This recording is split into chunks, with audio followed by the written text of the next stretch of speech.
예, 아직도 제가 농부의 얼굴을 그대로 유지하고 있습니다. 이게 한 번 탄 얼굴이 하얗게 되는 데까지는 좀 시간이 걸릴 것 같습니다. 성지순례 참 좋은 은혜 가운데 너무 좋았는데요. 특별히 그 요르단에 체류할 때 일이었습니다. 길가에 뭐 성지가 볼 게 얼마나 많아요. 그러니까 막 사진 찍고 또 예수님이 서신 자리들, 그리고 믿음의 영웅들이 섰던 자리 서서 사진 찍기 정말 바빴고 그랬습니다. 그런데 이렇게 성지 가이드 목사님의 설명을 들을 때 제가 좀 딴짓을 했어요. 옆에를 이렇게 둘러다 보니까 엉겅퀴라고 얘기하는 그 식물이 이렇게 자라 있더라고요. 여러분, 엉겅퀴에 대한 이미지 어떠십니까? 아주 귀하고 좋은 그런 식물은 아니실 거예요. 쓸모없는 것 같고 황무지에 있는 그런 식물로 이해하잖아요. 그런데 놀랍게도 그 엉겅퀴가 꽃을 폈더라고요. 꽃을 피워냈더라고요. 그 꽃이요, 분홍색이라고도 하기도 그렇고 보라색이라고도 하기 그런 색깔인데 너무 진하고 아름다워서 와 하고 감탄을 할 수밖에 없었어요. 그래서 제가 그 사진을 안 보여드릴 겁니다.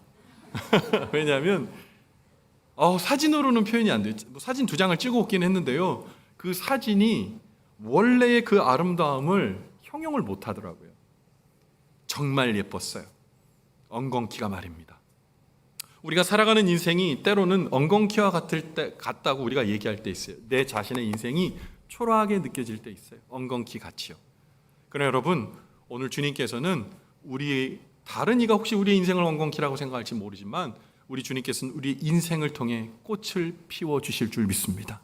아름답고 영롱한 꽃, 결코 지지 않는 꽃, 그 은혜 꽃을 우리 인생 가운데 피우시고 또 주님께서 그것을 우리가 그 꽃을 피워낼 때까지 우리를 지키시고 돌봐주시고 오늘 말씀을 통해 그 은혜의 양분을 여러분 충분하게 체험하는 귀한 자리 되기를 간절히 바랍니다. 여러분, 오늘 이제 말씀을 전하는데요, 이 말씀에 이제 물리적인 공간을 오늘 여러분 보여드리고 시작을 하려고 해요. 자, 사진 한 장 보여주시겠어요? 와, 저만 와 하고 있네요. 근데 와, 사진이 어디냐면요, 예루살렘입니다. 예루살렘인데 어디서 어떤 시점에서 찍은 사진이냐면 감람산에서 예루살렘을 바라보며 찍은 사진이에요. 정말 사진 잘 찍었죠? 이 사진은 세계적으로 유명한 사진작가 홍성인이라는 사람이 찍은 그런 사진입니다. 잘 나왔죠? 그런데 이제 감람산에서 찍으면 누구든지 이 정도 찍습니다. 이 예루살렘이 한눈에 바라보이는 그런 전경이 있는 곳이 서 있는 자리 감람산 감람원입니다. 그런데 오늘 말씀의 장소가 바로 감람산이거든요. 예수님께서 감람산에 올라가셔서 아마 저 예루살렘의 온 들과 또한 온 성읍을 바라보실 때 일이었어요. 제자들이 찾아옵니다. 예수님께서 감람산에 앉았을 때, 오늘 마태복음 24장의 첫 절에 보면 예수님께서 이 감람산에 가셨는데 예수님께서 이 모든 성전의 돌들이 하나도 남김없이 다 파괴될 것이라는 예언을 하셨습니다.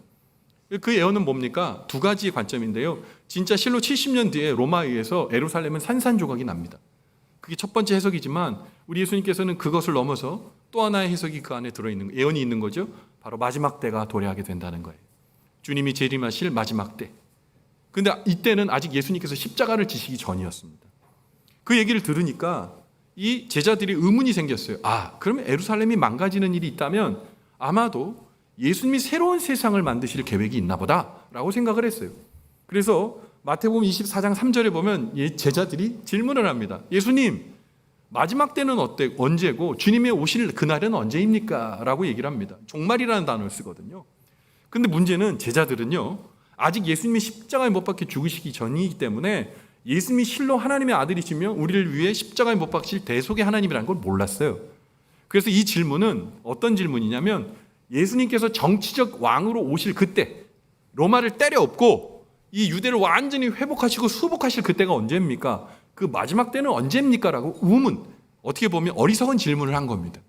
그런데 예수님께서는 이 질문을 받으시고 마지막 종말의 때에 일어날 일들에 대해서 이제 예언하시게 되는 거예요. 의문인데 현답을 하시는 것이죠. 그러면서 오늘 본문은 그 마지막 때에 이 땅이 어떤 때인지에 대해서 설명하는 그런 장면인 겁니다. 예수님께서는 제자들에게 마지막 임박한 때를 어떤 때와 같을 것이라고 말씀하시냐면 노아의 때와 같을 것이라고 언급하십니다. 예수님께서는 제자들에게 왜 마지막 때를 노아의 때와 같을 것이라고, 종말이 이제 임박한 그때를 노아의 때라고 언급하셨을까요? 오늘 우리는 노아의 때, 여러분 아마 노아의 이야기를 아실 겁니다. 그 노아의 이야기를 한번 기억해 보시면서 우리의 시대에, 우리의 마지막 때를 어떻게 준비해야 할까라는 그 대답의 질문에 오늘 한번 답을 내보는, 그리고 그 답을 통해 우리가 마지막 때를 살아가며 주님 앞에 부끄럽지 않는 신앙인의 삶을 살아가게 되는 여러분 귀한 은혜의 축복의 시간이 오늘 이 말씀 전하는 귀한 시간 되기를 간절히 바랍니다.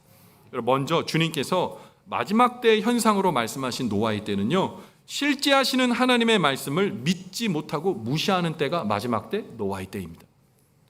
창세기 말씀을 보면 노아는 하나님께서 죄로 물든 땅을 물로 심판하실 것이라는 말씀을 듣고 방주 짓는 일을 시작합니다. 그리고 무려 몇 년 동안 방주를 만드냐면 무려 120년 동안 산 위에다가 방주를, 배를 만들기 시작합니다. 주변의 사람들이 하나님께로부터 죄로 부패한 땅을 심판하실 거라는 그 주변의 사람들에게 그 하나님 말씀을 전했습니다. 노아는 결코 짧지 않은 120년 동안 입이 닳고 부르트도록 하나님의 심판과 그리고 구원의 기회가 아직 남아있음을 온 힘을 다해 전파했습니다. 그럼에도 불구하고 노아를 통해 전해진 하나님의 말씀을 듣고 구원받은 사람은 아무도 없었습니다. 이 참담한 상황을 베드로전서 3장 20절에 이렇게 기록하고 있어요. 같이 한번 읽어봅니다. 그들은 전에 노아의 날 방주를 준비할 동안 하나님이 오래 참고 기다리실 때에 복종하지 아니하던 자들이라. 방주에서 물로 말미암아 구원을 얻은 자가 몇 명뿐이니 겨우 8명뿐이라. 아멘. 하나님께서 방주를 준비하여 심판의 날에 구원하시려고 노아를 통해 복음의 말씀을 전했어요. 방주가 있고 회개하면 하나님께서 구원해 주실 것이다. 하나님께서 오래 참으셨어요. 얼마나 참으셨다고요? 무려 120년 동안 오래 참으시며 기회를 주셨어도 결국 구원을 받은 사람은 노아의 가족 8명 예외에는 없었단 말입니다. 그렇다면 노아의 때 사람들은 왜 노아를 통해 전해진 구원의 말씀을 외면할 수밖에 없었을까요?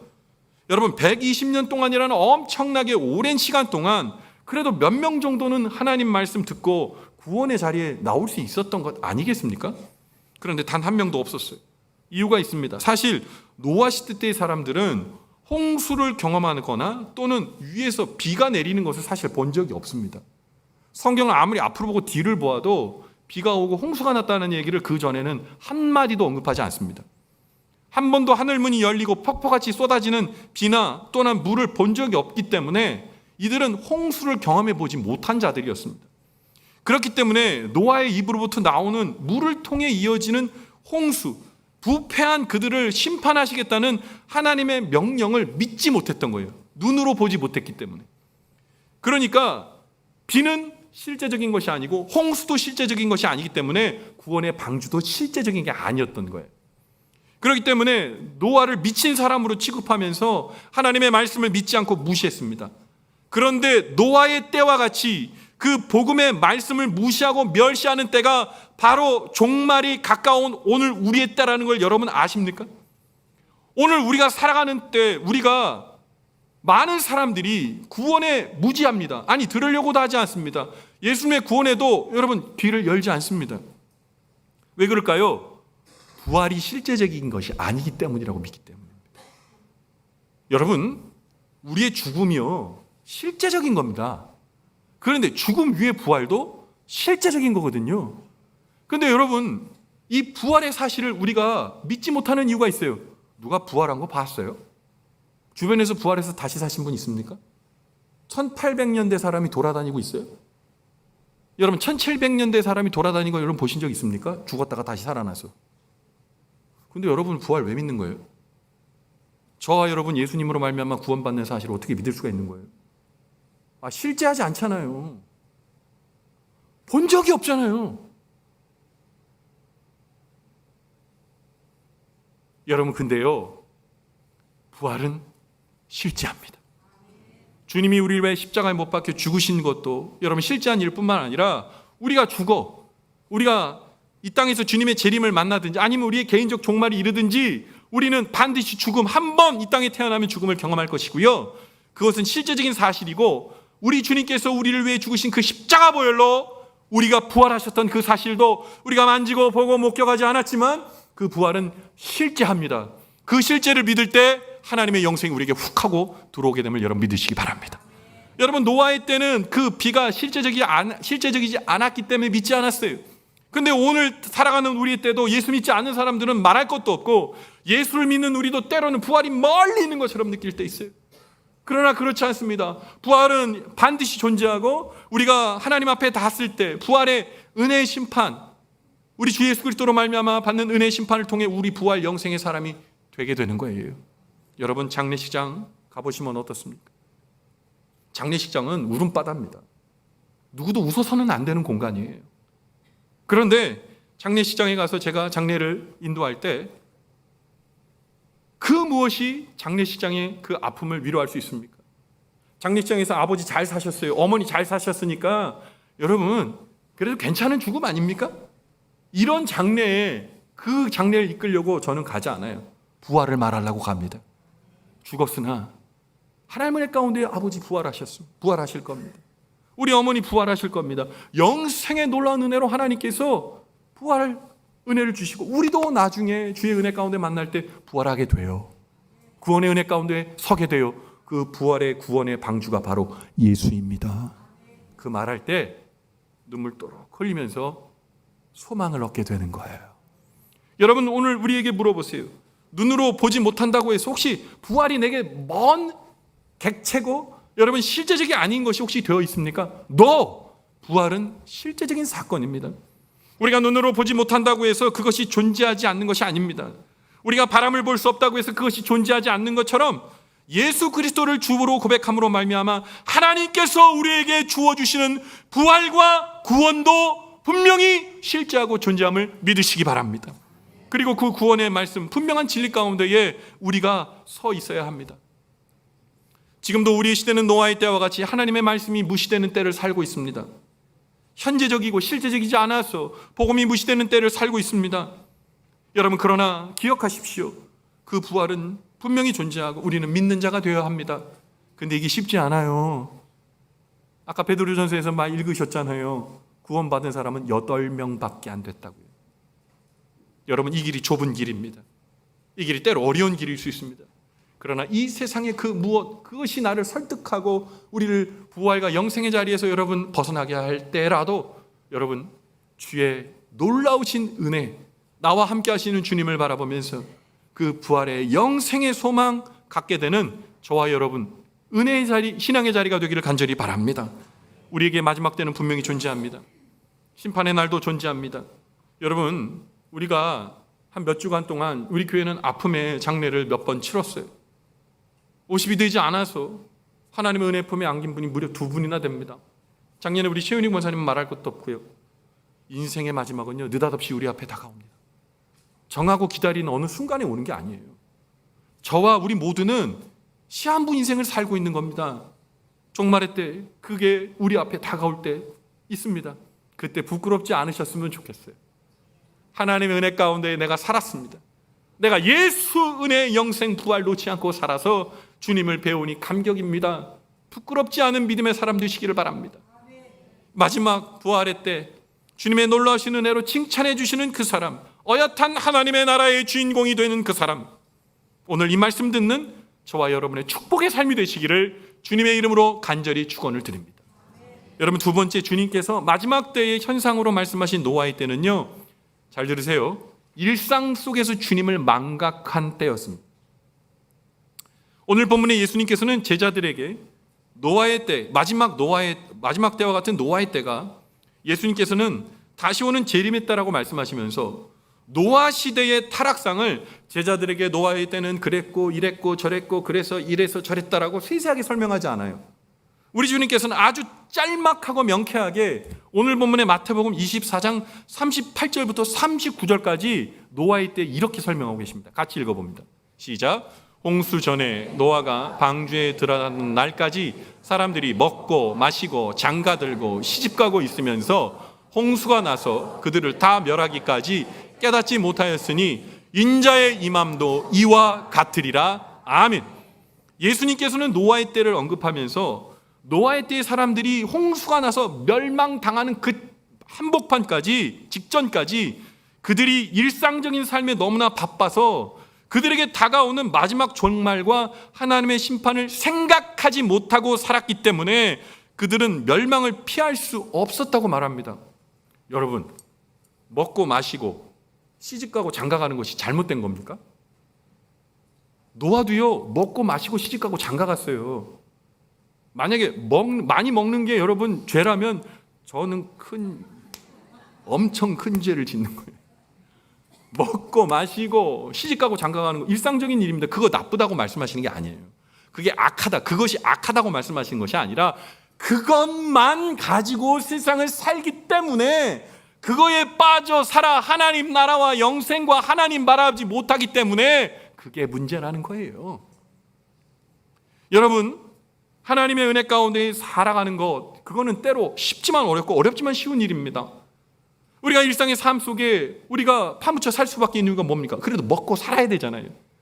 잘 먹고 살아야 되잖아요. 다 우리가 막 열심히 수고하고, 제가 예전에 대학 다닐 때 아르바이트를 막 하가지고 땀을 막 흘리는데 우리 같이 일하시는 분들이 그런 거예요. 제가 뭣도 모르고 더 열심히 하고 막 쉬는 시간에도 막 일하니까 저한테 그래, 일로 와, 야, 다 먹고 살자고 하는 짓이지 뭘, 일로 와, 그러셨어요. 그게 진리인 줄 알았어요. 다 먹고 살자고 하는 짓이잖아요. 맞아요.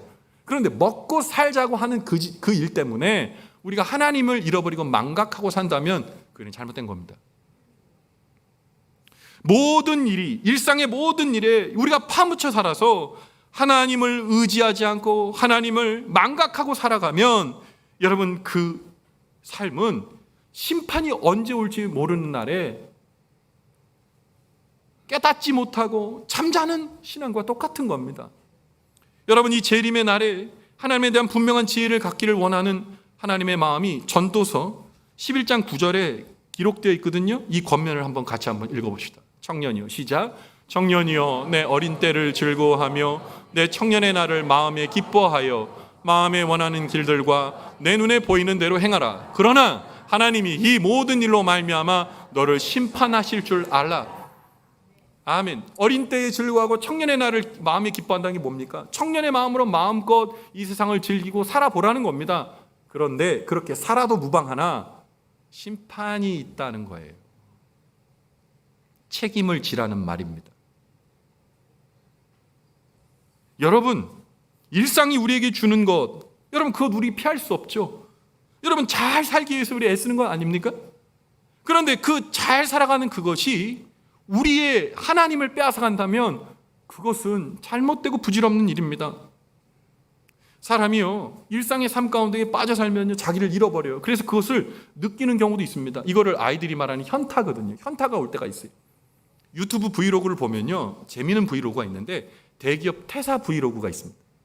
4년 또는 5년 또는 10년 동안 대기업에 멋들어지게 일을 하고 많은 연봉도 받고 부러운 삶을 살다가 어느 날 갑자기 사표를 던지는 겁니다. 마지막 날 브이로그라고 해서 일상을 적습니다. 그거 보면 다 똑같아요. 자, 오늘은 퇴사하는 날입니다. 너무 기분이 좋아요. 여태까지 애쓰고 힘썼는데 오늘이 마지막 날이에요. 마지막 회사 출근하는 날입니다. 다 찍습니다. 그리고 이제 퇴근해서 집에 와서 아주 우울한 심정으로 보는 시청자들에게 뭐라고 얘기하냐면 이런 얘기를 하는 거예요. 제가 대기업에 열심히 수고하면서 높은 연봉을 받았던 이유는 다 이유가 있어요. 수많은 어려움, 괴로움, 사람 직장의 상사의 괴롭힘, 갑질 다 참아내면서 그렇게 살았어요. 아침에 일찍 일어나면서 통근 버스에서 그 답답한 그 교통, 그 버스 안에서 진짜 밥 한 끼 제대로 못 먹어가지고 짧은 시간 내서 김밥 한 줄 먹고 그렇게 살아가는 인생 나를 보니까 내가 너무 불쌍했어요. 나에게 자유를 주고 싶었어요. 이제 그거 안 할래요. 새로운 일을 모색할래요. 일상에 파묻혀 살다가 어느 날 자기가 기계처럼 부속품처럼 살아가는 걸 보고 새로운 삶을 살겠다고 결단하게 된 거예요. 시작은 좋았어요. 그런 깨달음도 좋아요. 그런데 그 깨달음이 하늘 영생에 닿진 않고요, 다른 삶을 모색하는 대로 또 시작이 되거든요. 여러분, 열심히 사십시오. 시집가고 장가가고 먹고 마시고 여러분이 하는 일 질 넓히고 애쓴 일 사십시오. 그러나 그거 전부가 되지 않게 되길 간절히 바랍니다. 그것이 전부가 되면 안 돼요. 일상의 노예가 되어 하나님을 잊고 산다면 그것은 너무나 힘든 일인 거예요. 하나님의 때를 바라보시며 살아야 돼요. 제가 성지순례를 다녀온 다음에요, 한 가지 큰 부작용이 있는데 그게 뭐냐면 시차 적응이 정말 잘 안 되는 거예요. 6시간 차이가 납니다. 지금 우리의 시간에 플러스 6 하면요, 이스라엘 시간과 똑같아요.